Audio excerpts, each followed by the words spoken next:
Дали се сеќавате на овие моменти?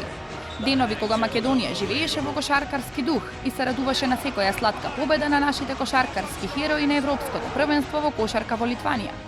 Посебно горди и среќни, нашата земја го освои четвртото место. Без разлика што Мариндо Кузовски и неговите одбраници дома не донесоа никаков трофеј со кој би се пофалиле. И покрај тоа беа дочекани кралски, а нивната приказна го заобиколи светот. Оваа година не чека уште една тешка задача – Европското првенство во кошарка во Словенија. Денеска кошаркарите ја имаа последната пресконференција пред да заминат за Словенија. Ја мислам дека сме подготвени. Не стана уште 2-3 дена до сама финализација на гланцање што се вика до крај и веќе после тоа нема. Почнуваат утакмици, ја мислам дека ќе ги изредуваме пак сите навијачи наши. Јас мислам дека сме максимално подготвени. Значи поминавме месец, повеќе од месец дена заедно. Одигравме 10 пријателски утакмици. Атмосферата е исто како и секогаш позитивна, полна со позитивни вибрации, така да ми се чини дека стартот на првенството го дочекуваме спремни и мотивирани да приближно да го повториме тој резултат од Литванија. Па добро, за овие месеци и пол дена мислам дека сме максимално подготвени. Можеме да стартуваме значи максимално добро. Се спремавме одлично и бевме во Словенија, таму ги одвивавме нашите припреми, се одвиваше како што треба, без повреди, максимално сме подготвени. Оваа година на ова европско првенство Македонија ќе игра во групата Б против селекциите на Црна Гора, Србија, Босна и Херцеговина, Литванија и Летонија, од која би требало најмногу да се плашиме. Сите ќе бидат тешки. Сите ќе бидат тешки. Мислам дека тоа и на сите интернет портали кај што се пишува дека нашата група е најтешка затоа што има многу квалитетни репрезентации кои се многу блиску со квалитетот.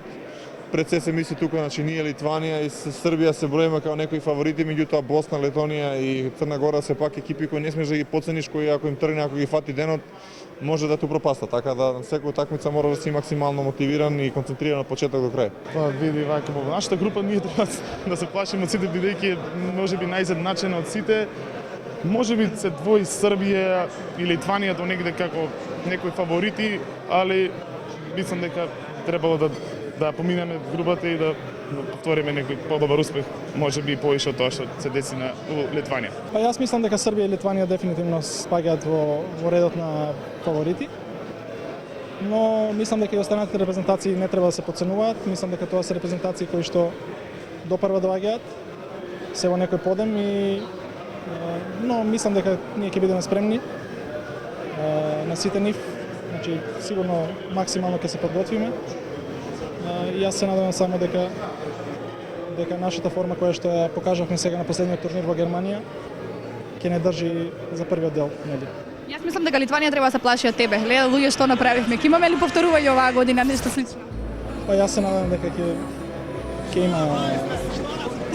има победи кои што нели ќе развеселат цела Македонија. И се надам дека ќе смислиме уште некоја нова фраза. Репрезентацијата патува за Словенија в понеделник, а Македонија е подготвена за нови победи.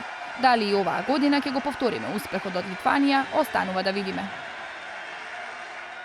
Јас сум Владимир Брчков, а вие гледате Екстра Ексклузив.